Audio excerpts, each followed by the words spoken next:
Queridos irmãos, Evangelho de hoje, Jesus censura duramente as cidades de Corazim, Betsaida, Cafarnaum, as cidades que ouviram a sua pregação, claro, o povo que ouviu a sua pregação, mas não se converteu, mas não mudou de vida.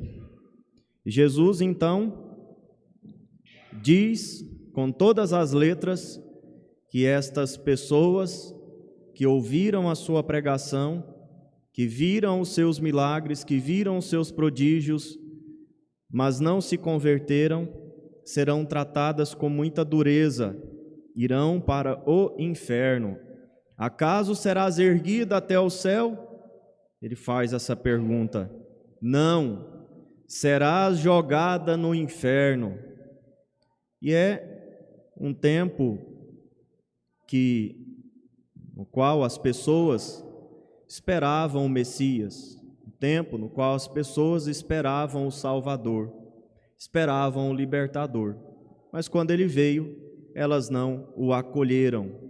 Quando ele finalmente veio, depois de ter sido preparado durante tanto tempo a sua vinda, eles ignoram, eles rejeitam a pregação de Jesus. Então Jesus, ele, é claro, vocês que ouviram essa pregação, vocês que viram tudo isso, mas não se converteram, não tiveram fé, vocês pagarão o preço dessa escolha errada. Nós, hoje em dia, falamos muito pouco do inferno, e costumamos dizer assim que nem existe, que afinal de contas Deus é bom. Então, o inferno não pode existir, já que Deus é bom. Como se o inferno, ou a existência do inferno, comprometesse a bondade de Deus. Não é verdade. Na verdade, é porque Deus é bom que existe o inferno. É preciso explicar bem essa expressão. Porque Deus é bom que existe o inferno.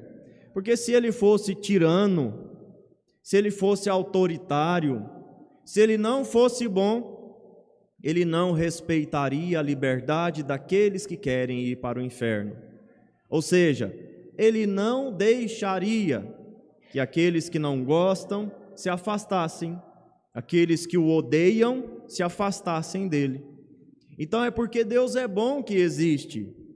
Porque se Deus fosse ruim, podemos dizer assim em tese, não existiria. Ele obrigaria todo mundo a amar. Ele obrigaria todo mundo a fazer o que ele quer. Seríamos marionetes em suas mãos. Seríamos bonequinhos em suas mãos. Mas somos seres dotados de inteligência, de liberdade, de certas capacidades, e Deus respeita tudo isso. Deus propõe o céu. Deus preparou o céu para nós desde toda a eternidade. Nos predestinou para o céu, mas aqueles que não querem, ele aceita. Aqueles que o desprezam, ele permite que fique longe do seu amor por toda a eternidade.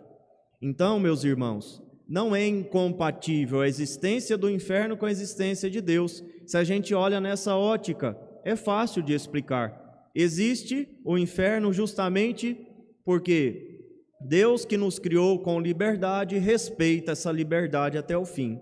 E, portanto, respeita aqueles que querem se ausentar dele eternamente. Esse é o inferno, uma ausência completa de Deus. Esse é o inferno, uma ausência completa do amor, ausência completa do céu. Então, hoje em dia, é difícil falar do inferno, porque o homem tem uma ideia errada a respeito de Deus. Uma ideia errada. Na verdade, a maioria das pessoas aí de fora olha para Jesus como se ele fosse um ídolo, ou seja, projetam nele ou fazem ele ser aquilo que ele não é. Então Deus, ele é bom, e ele é bom realmente, então ele não vai deixar ninguém ir para o inferno. Bom, é claro que vai, justamente porque ele é bom, que ele respeita isso. Vai, é claro, que com o coração doendo, podemos dizer assim, com o coração partido, ele vê os seus filhos irem embora, como o pai viu o filho partir, mas deixou. O pai, do filho pródigo, o pai misericordioso: dá-me a parte que me cabe da herança. E ele foi embora e o pai deixou. O pai poderia ter impedido naquele momento, mas com o coração doendo, com o coração ferido, permitiu que o filho partisse. E graças a Deus o filho voltou.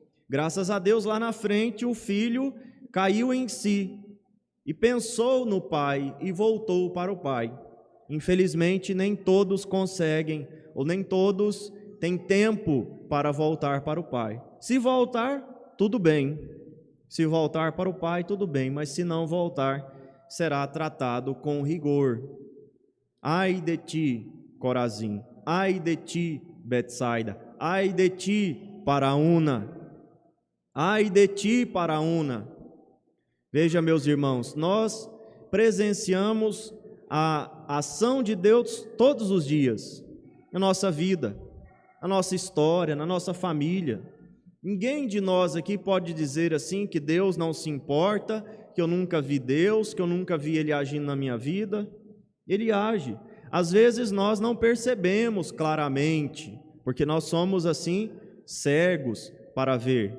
A nossa cegueira é muito grande, a nossa dureza de coração é muito grande, e nem sempre então a gente enxerga, mas Ele age todos os dias. Jesus diz: se Sodoma visse o que vocês viram, teria se convertido e existiria até hoje. Sodoma e Gomorra foram destruídas porque não se converteram, não ouviram a palavra de Deus, não abandonaram as suas práticas erradas. Jesus diz: se tivessem visto o que vocês viram, seriam diferentes, estariam conosco hoje, essas cidades estariam até hoje por aqui. Mas vocês viram coisas maiores e não se convertem. Vocês viram coisas maiores e não se submetem. E continuam negando a ação de Deus, continuam negando a presença de Deus. E nós também. A gente nega, não raras vezes, a gente nega a ação de Deus, e a gente nega quando não reconhece, a gente nega também quando a gente não reconhece que Deus age. Quando passamos o tempo lamentando, passamos o tempo murmurando porque queríamos que fosse de uma forma e não é, gostaríamos que fosse de um jeito e não é. Quando passamos o tempo lamentando, quando passamos o tempo murmurando, podemos dizer também, é uma forma de não reconhecer, é uma forma de não aceitar, de não assumir que Deus age e faz grandes coisas.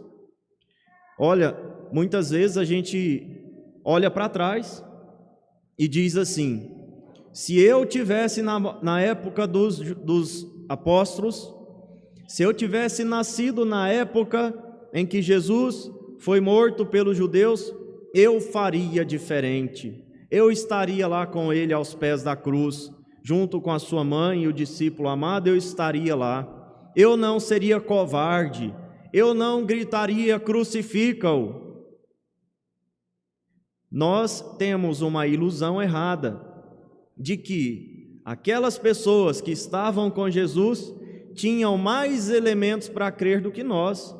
Na verdade, nós temos muito mais.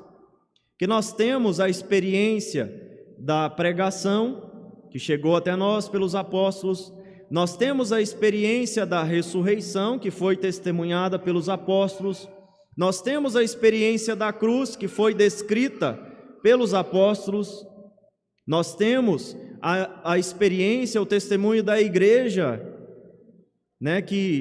que nós vemos na pregação, no jeito dos apóstolos. E posteriormente, aí 2000 anos de história. Por que essa ilusão de achar que nós temos menos elementos para crer do que aqueles? Então, se Jesus fizesse essa pregação, para nós ele diria: ai de ti, Paraúna. Se Jerusalém tivesse visto o que vocês viram, já teria se convertido, não teria me crucificado, com certeza. Nós temos aí acumulado 2000 anos de tradição, 2000 anos de grandes testemunhos dos santos, da igreja, da palavra, e no entanto continuamos com o coração duro para crer, dizendo que Deus não age, ou muitas vezes reclamando da forma que Ele age. Santa Rita reconheceu, Santa Rita aceitou essa pregação, Santa Rita, de fato, assumiu os mandamentos, assumiu a palavra de Deus na sua vida. Foi uma santa, e é por isso que a gente olha para ela hoje e pede a intercessão. Não queremos, que este duro destino faça parte também da nossa vida. Queremos ser elevados até o céu, erguidos até o céu. Queremos, no dia do juízo, olhar para Jesus e dizer: Senhor, eu te amei, Senhor, eu te segui a vida, eu te segui da melhor forma possível, eu me esforcei, eu lutei bastante, e agora eu quero ser erguido até o céu junto contigo. Nós queremos pedir a intercessão de Santa Rita, para que quando chegar a nossa hora, nós sejamos julgados dignos do céu. Por isso nós vamos agora, em forma de preces, fazer a nossa oração. Vamos pegar a nossa folhinha, fazer as nossas preces, colocando na presença de Deus, pela intercessão de Santa Rita, essa necessidade que nós temos, e que Deus nos apresenta hoje no Evangelho, de uma conversão profunda e verdadeira, que vendo os milagres, a ação de Deus em nossa vida, nós de fato mudemos o nosso coração.